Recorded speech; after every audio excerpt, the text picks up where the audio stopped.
Hi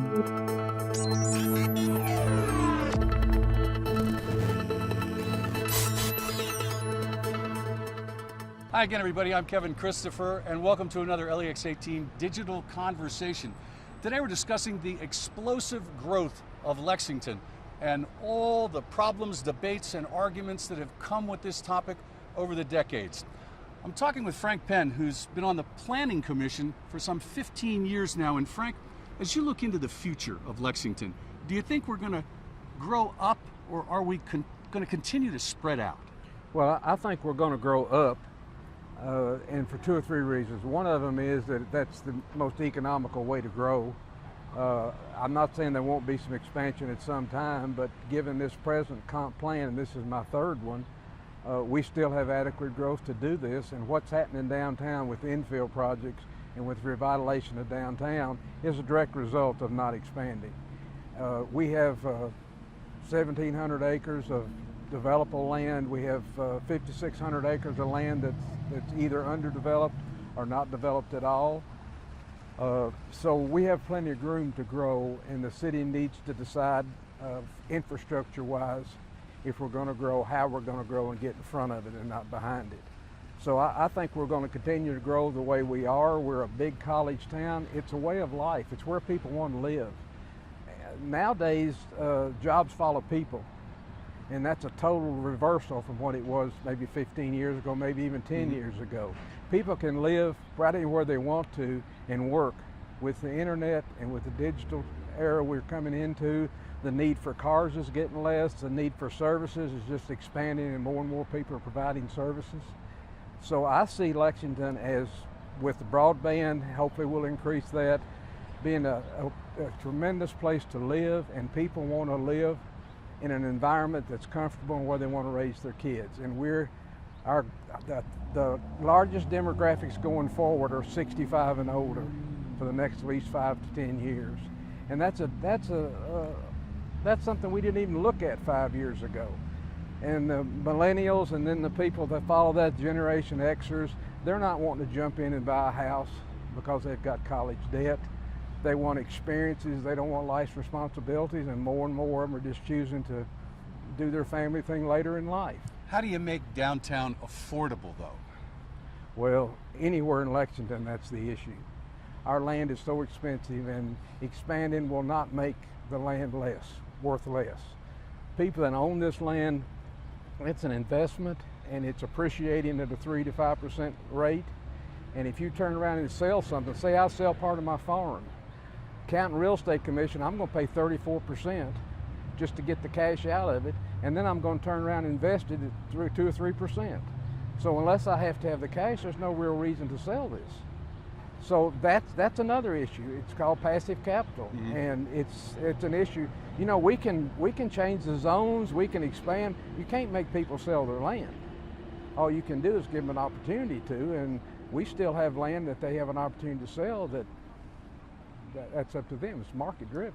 The builders that I've been talking to counter that it's just cost prohibitive to try to buy any of that land that you say is infill and able to sell. They've talked about, well, maybe you have to go into a neighborhood and raise a home that's worth $150,000 and put a $400,000, $500,000 home on it to get their price points in line.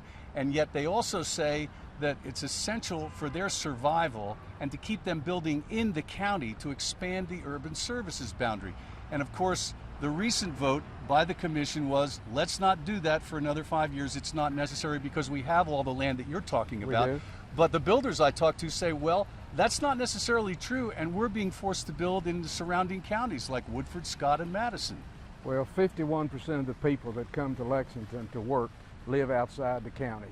And a lot of them live in the second ring of counties around there, and that's not necessarily because of the housing cost. It's because of what they want in the way of life. And we've done a lot of study on this.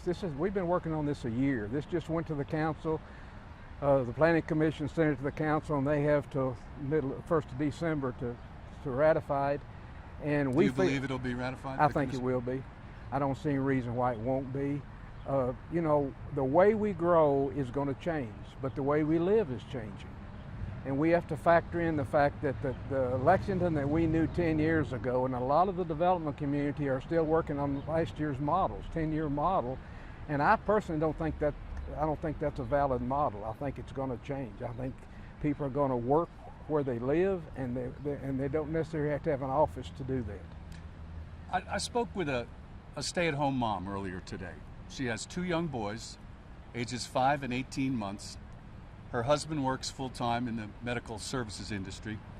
And she told me that she moved into a neighborhood out off 8th and Boonesboro Road because of the schools, because of the proximity to shopping, the proximity to the interstates, because it was low crime, extremely safe, and there were entertainment and restaurant options over in Hamburg Pavilion that were just minutes away. Mm-hmm. And she said to me, you just can't get something like that downtown. How can downtown provide a more livable environment where people can get some of that? Because essentially it has been, for the longest time, business, tourism, convention, and more recently, an expansion in the entertainment quotient with more restaurants and bars available downtown. But still, there's no major grocery store. Right. There's not a whole lot of retail. So how do you get that in there to even hook the next generations in? Well, you're using a comparison with a woman that has 2 kids and is raising her family. Right. That's not necessarily the environment that people are going to live downtown. Correct. Downtown is the growth model because of people that don't want the responsibility of a house and a yard and a car and all that type of thing. And more in the big cities, you're seeing that.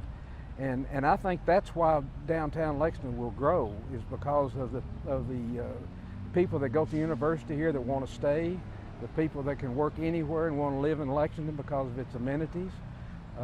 You can't stress too much that our quality of life, when you can drive 10 or 12 minutes and be out in the middle of some of the most beautiful countryside you've ever been, that's a real draw. Well, those kids, though, they're coming out of college, a lot of them with a mountain of debt. That's right. And they're trying to figure out, how can we live in downtown Lexington or downtown anywhere USA at this point? Where are the jobs that are going to give them enough money to get into a place downtown, even if it's a rental? And there's a lot of that on the way. And more we're seeing rentals, and the reason for that is affordability. You think that's the way it's going to go? I think it's going to go that way until we figure out some way to keep these kids from graduating with all this debt. I mean, credit card debt is one thing, but college debt is another. And when you and your spouse both have college debt, it's extremely hard to buy something of any consequence like a home would be. So I don't think we'll quit building houses. But you've also got to remember, Lexington has to provide the services for those houses. Right. And until the city decides we're committed on the sewer and the water and all that types of thing, fire and police protection, all those things are cost of subdivisions. And the city has to be willing to do that. And so, from the planning perspective, I think the model we're on right now is going to change drastically, because I think that the society is changing drastically. Final question. The latest studies, the one that you just gave me a while ago and another one, projects some 100,000 more people in Lexington and Fayette County by the year 2040. Mm-hmm. Having said that, do you anticipate, beyond this 5-year holding pattern for the urban services boundary, that it may have to get pushed a little further out to accommodate that influx of people? Oh, I don't think there's any doubt that sooner or later we'll expand. Okay. The question is, we've got to expand smarter than we have in the past. And you can get into exaction fees and all kinds of things, but that's for another day. But we will expand, but hopefully we'll expand smarter than we have been, and we'll do such things as, where's the best place to expand sewerage capacity, what types of homes do people want, urban modernization, urban design, all these things are going to come into it, but the needs and wants of our community right now are changing, and that is why we're having a hard time catching up with this change. And that's what we're doing. We're catching up with the change. All right. Thanks very much, Frank. I appreciate your time. Thank you. Nice to see you. Frank Penn of the City Planning Commission. I'm Kevin Christopher. Thanks for joining us on another LEX 18 Digital Conversation. We'll see you next time.